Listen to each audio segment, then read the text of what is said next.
Se tem uma atividade que todos os colecionadores ou os apaixonados pelos discos de maneira geral adoram fazer, e comigo não é diferente, é o famoso garimpo, essa arte de vasculhar discos em lojas, sebos, feiras, coleções particulares, ou onde tiver uma pilha, uma estante de disco, a gente está sempre ali buscando alguma pérola, né? Eu adoro isso porque a gente sempre pode ser surpreendido, encontrar uma raridade, ou então um disco que está atrás há muito tempo, ou então algo inusitado que tu não esperava, daí tu vai ali, encontra e pá. Nesse quadro aqui do canal eu vou trazer sempre para vocês os resultados dos meus garimpos mais recentes e mostrar para vocês os discos, falar um pouco sobre eles. Então aqui vai ser sempre os achados nesses garimpos. E para esse primeiro episódio, começamos bem, hein? Achei 3 plays sensacionais que eu mostro a partir de agora para vocês aqui no primeiro episódio do Altos Plays de Garimpo.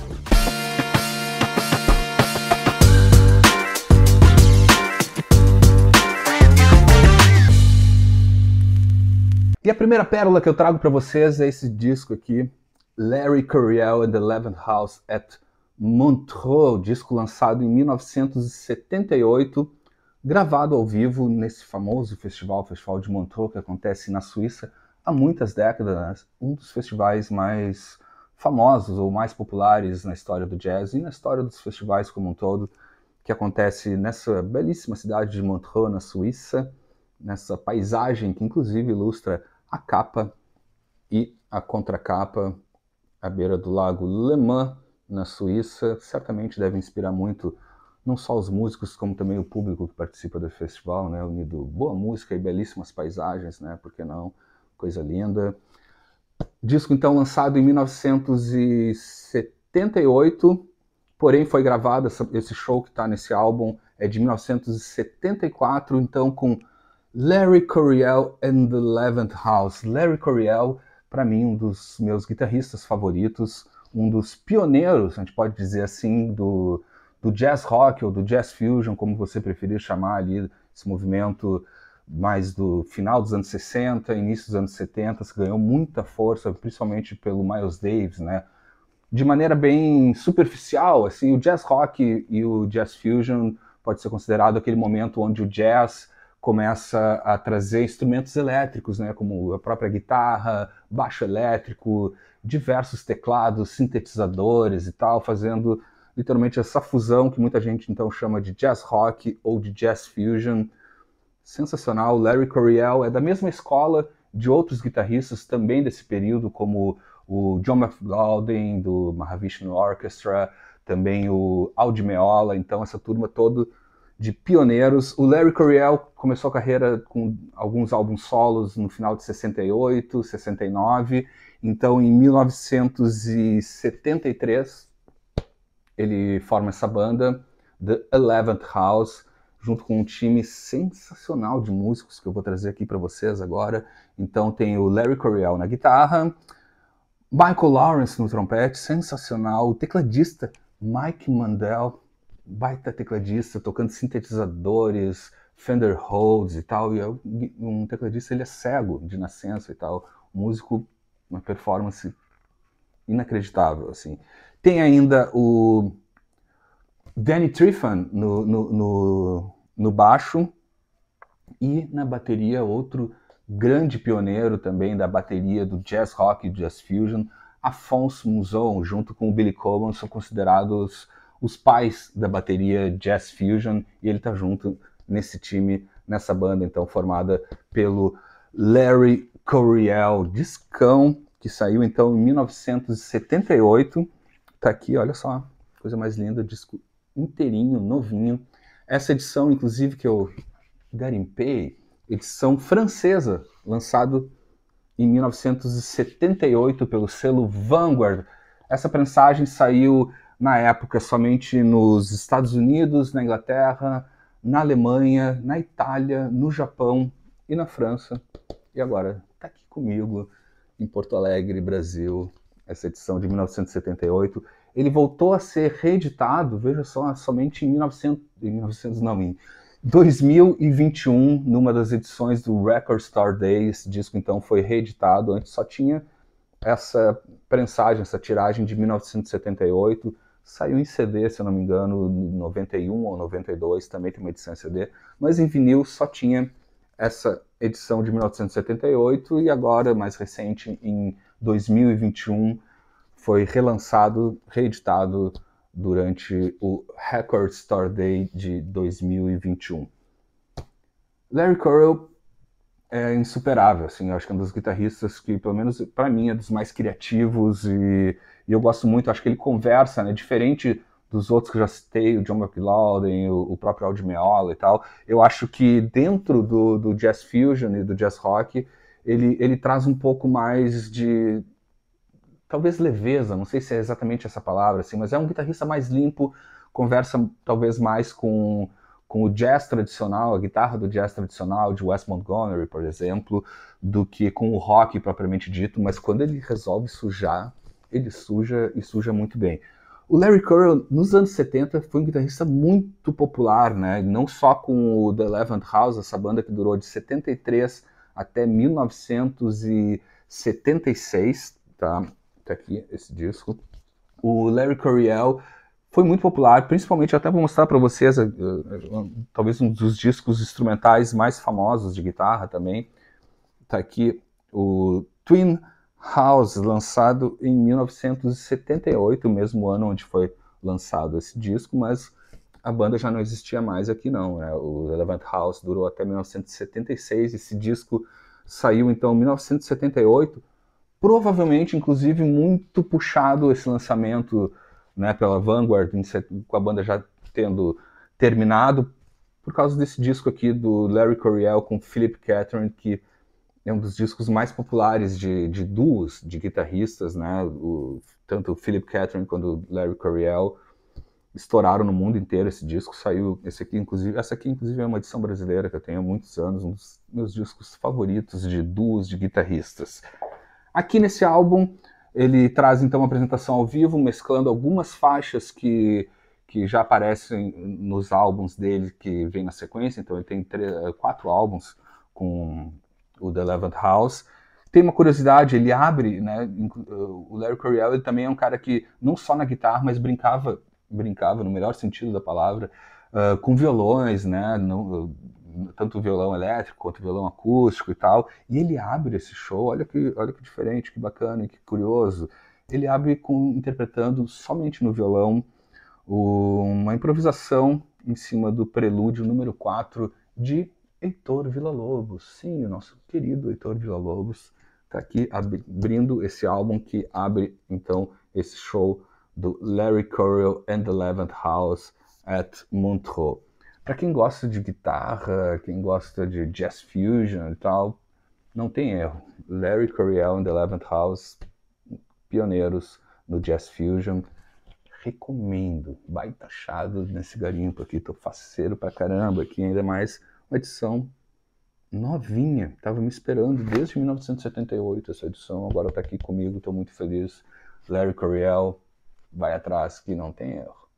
E saindo da música instrumental do jazz rock, do jazz fusion, a gente cai agora nesse achado no garimpo com um disco de música instrumental brasileira e com um dos seus grandes representantes, estou falando de ninguém menos que Wagner Tiso, nesse álbum de 1986, Branco e Preto, ou então Preto e Branco. Eles fazem essa brincadeira na capa, que é bem legal, inclusive tem, não sei se dá para enxergar aí, o nome em relevo aqui nos dois lados e tal, e eles fazem essa mesma sacada do branco e preto e do preto e branco no label, né? Então no lado A, label branco, lançado pela Barclay aqui no Brasil, lado A, branco e preto, e vamos ver aqui o lado B, preto e branco.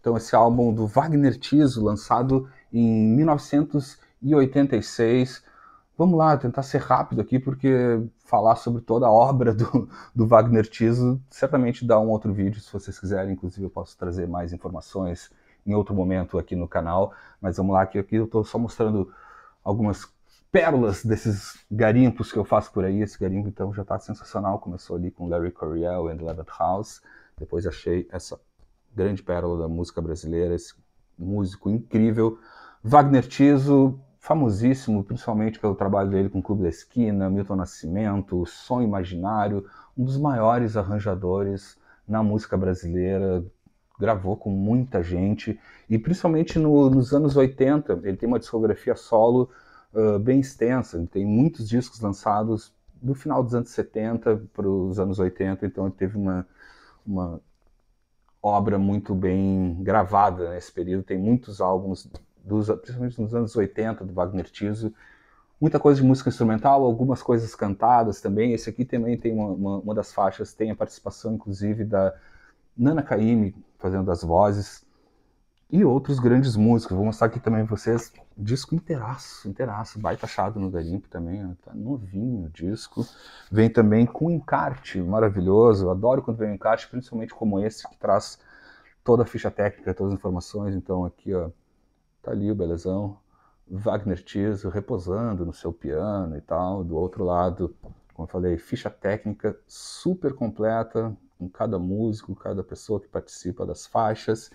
E é um time, ele também sempre foi um cara muito bem acompanhado, além de também acompanhar muito bem outros músicos, né? E aqui na parte central, a gente tem fotos do time que gravou com ele. Nesse álbum, por exemplo, tem um grande parceiro musical dele, que é o Vitor Biglione, nas guitarras, Nivaldo Ornelas no sax. Tem ainda uma participação sensacional do Egberto Gismonti, outro deus da música instrumental brasileira. Ele participa numa faixa que inclusive é em homenagem, que o Wagner Tiso compôs em homenagem ao Egberto Gismonti. Então ele não só homenageia o Egberto Gismonti, como o próprio Egberto participa da faixa. Eu estou falando da faixa da terceira faixa do álbum, que é Dueto Andante para Gismonti, com o Wagner Tiso no piano acústico e o Egberto Gismonti tocando cítara. Sim, esse instrumento belíssimo indiano. Vocês podem ver aqui que eu tenho atrás ali também. Egberto Gismonti tocando cítara e também alguns sintetizadores numa composição, então, do Wagner Tiso em homenagem a ele. Muito, muito bacana, assim. O próprio Wagner, ele faz no piano, lembra algumas passagens de obras do Gismonti, como ali Palhaços e toda aquela turma e tal. Então é um disco que vale a pena sempre, como eu gosto sempre de dizer, leia a ficha técnica se tiver, né, que eu tive sorte que tem um encarte, porque tu pode descobrir músicos incríveis que participam do disco. E aqui então, de novo para vocês, então, essa participação não só do Gismonti, Nana Caymmi, Vitor Biglione, Nivaldo Ornelas, enfim, quem sempre acompanhou muito bem os músicos também merece ser muito bem acompanhado, e é isso que ele faz na maioria dos álbuns. Então recomendo bastante, lançado em 1986, nunca foi reeditado, então se tu achar, como eu, uma cópia, e se tu gosta de música brasileira de primeira qualidade, vai atrás. Uma outra curiosidade do disco também, tem uma composição, deixa eu encontrar aqui para vocês, que é a segunda faixa do lado A, que se chama Le Petit Niguet, né, junto com Penny Lane. Ele faz um mashup, na verdade, ele faz uma fusão das duas faixas de uma composição de ninguém menos do que o Debussy, ou Debussy, não sei, minha pronúncia em francês ainda não anda muito boa, mas enfim, ele faz então ele apresenta aqui um arranjo muito, muito legal, unindo na mesma faixa uma obra do compositor erudito, né, o Debussy, ou Debussy, me corrijam, por favor, junto com Penny Lane dos Beatles. Sim, então ele faz um mashup com um cantor erudito com os mais eruditos, os mais clássicos da história do rock, os The Beatles. Então aqui tu encontra isso. E uma dica para você, garimpeiro ou garimpeira, Wagner Tiso tu ainda encontra, como eu encontrei, por preços muito bons. Ainda não é um disco, não é uma discografia tão valorizada assim nas lojas ou nas feiras, então é um disco que tu encontra ainda muito barato. E Wagner Tiso não tem erro, né? Clube da Esquina, Milton Nascimento, Gonzaguinha, enfim, o cara que tocou com praticamente todo mundo e fez arranjo para praticamente toda a música brasileira. Então fica a dica aí, se achar um play do Wagner Tiso, como esse aqui, por exemplo, branco e preto ou preto e branco, de 1986, não pisca, vai lá e guarda no teu garimpo, porque tá valendo. Por último, mas não menos precioso, foi esse achado no garimpo. Joe Cocker, com o álbum Luxury You Can Afford, lançado em 1978, edição nacional, edição brasileira, que saiu pelo Asylum Records. Tá aqui, disco inteirinho também. Coisa boa que foi esse garimpo, né? Disco zerado, assim. Acho que não rodava desde 1978 e agora tá rodando, e muito aqui em casa. Eu sou muito fã do Joe Cocker, né? Quem gosta de rock certamente é também.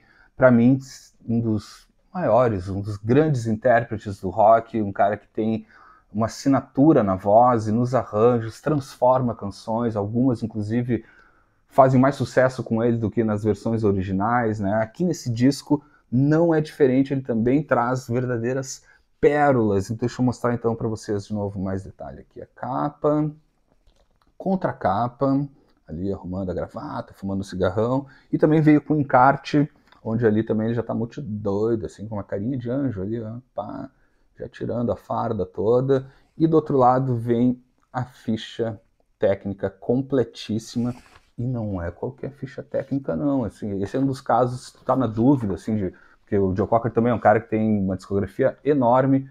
Eu particularmente não vejo erro com ele, assim, seja a fase que for, né? Ele tem discos nos anos 60, 70, 80, 90, gravou até o fim da vida nos anos 2000 e tal, sempre vai ter coisa boa, e nesse caso aqui não é uma ou duas faixas que se destacam, são várias faixas, então, nesse álbum lançado em 1978. Vamos a algumas curiosidades que a ficha técnica entrega de cara, então que já dá, de certa maneira, um selo de qualidade de Joe Cocker pelo álbum. Começa que ele foi produzido por ninguém menos que Alain Toussaint, um dos gênios da música de New Orleans, um dos músicos, quando tu fala em New Orleans, sinônimo ou é o Professor Longhair, Dr. John, mas um dos embaixadores e grandes músicos e arranjadores, maestros, pianistas, tudo que você imaginar. Alain Toussaint, então, é o responsável pela produção desse álbum e também pelos arranjos do disco, que conta ainda com uma outra curiosidade que eu também estava vendo aqui. Ele foi a produção executiva, que está aqui no encarte, não sei se dá para enxergar, Michael Lang, o cara que inventou o Woodstock, que produziu também, fez a parte executiva desse álbum, então parceiro desde o Joe Cocker também tocou em Woodstock, então tu vê que eles continuaram amigos, pelo menos é o que dizem até aqui. Então, Michael Lang também responsável pela produção. Mas vamos lá, o grande destaque está no time de músicos e também onde foi gravado. Esse álbum, gravado apenas no estúdio Muscle Shoals, no Alabama, um dos estúdios mais famosos da história do rock, da história da soul music. Todo mundo que tu imaginar já gravou lá ou quer gravar lá. O estúdio está em atividade até hoje. Certamente, eu já falei mais de uma vez e prometo para vocês fazer um vídeo especial só com álbuns gravados no Muscle Shoals, no estúdio Fame, em Muscle Shoals, no Alabama, nos Estados Unidos. Esse aqui é um deles, esse álbum, então, como eu disse, vendo a ficha técnica, tu vai caindo para trás, assim, porque o time de músicos, vou falar alguns que participam do álbum, além do próprio Alain Toussaint, que faz os arranjos de metais, toca Fender Rhodes em muitas faixas e fez toda a produção desse álbum. Esse disco tem ainda nomes como Rick Danko no baixo, baixista do The Band, tem o Billy Preston tocando teclados, tem ainda o Bob Keys, saxofonista dos Stones, também ajudando nos metais, além da famosa Rhythm and Session Band, né, a banda de músicos do próprio Muscle Shoals, que era um dos atrativos de quem ia gravar no Muscle Shoals. Todo mundo queria gravar com a banda da casa, porque os caras tinham um ritmo e uma pegada única. Falando de repertório desse disco, alguns clássicos, assim, como eu já falei, uma das características, uma das especialidades do Joe Cocker é dar uma nova cara, ou então imprimir literalmente a sua assinatura, que era essa voz sensacional que ele tinha, e deixava qualquer música com a assinatura Joe Cocker, o selo Joe Cocker de qualidade. E aqui tem dois exemplos, né? Além de outras faixas. O álbum abre com uma faixa muito legal chamada Fun Time, a gente está falando de um álbum de 1978, então tinha ali, né, a disco music, né, dominando as paradas e tal, e muita gente confunde esse arranjo feito pela Toussaint com um flerte do Joe Cocker com a disco music de Donna Summer, por exemplo, mas na real ele tá com muito a pegada de New Orleans, né, aquele groove de New Orleans com sopros geniais e tal. Arranjo do Donna Toussaint, não tem erro, ele abre então com uma das melhores faixas do Joe Cocker, chamada Fun Time. Na sequência, vou destacar ainda, o disco inteiro é bom, esse é um disco do Joe Cocker que tu pode ir sem erro, só tem música boa, só músico bom tocando, tem ainda o Steve Gadd na bateria, que eu esqueci de falar, um dos maiores bateristas também da história da música, também tá tocando aqui, então é uma turma da pesada, tem o Dr. John, enfim, tu vai conferindo a ficha técnica, tu vai caindo para trás, ou então, como eu, vai aumentando ainda mais o volume, né? E o álbum fecha, né? Não vou trazer o álbum inteiro aqui, fecha com I Heard to the Grapevine, uma música clássica da Soul Music, que ficou muito famosa pela interpretação do Marvin Gaye, mas a interpretação do Joe Cocker nesse disco, e fecha o álbum ali, né? Heard to the Grapevine, com apenas essa voz maravilhosa do Joe Cocker. E aí, gostaram desse garimpo? Eu achei sensacional, achei que foi uma consagração boa, de boas pérolas nesse garimpo. Então, retomando aqui, Joe Cocker, Wagner Tiso e Larry Coryell and the 11th House. Essas foram as pérolas que eu trouxe nesse garimpo. Quer ficar sabendo do próximo garimpo? Então faz o seguinte, te inscreve no canal, ativa as notificações, que daí quando tiver o próximo vídeo de altos plays de garimpo, tu já fica sabendo e vai ficar sabendo em primeira mão o que eu andei garimpando por aí. Espero que vocês tenham gostado, se divertido e curtido, e vai atrás, porque não tem erro. 3 grandes pérolas desse altos plays de garimpo. Até o próximo garimpo.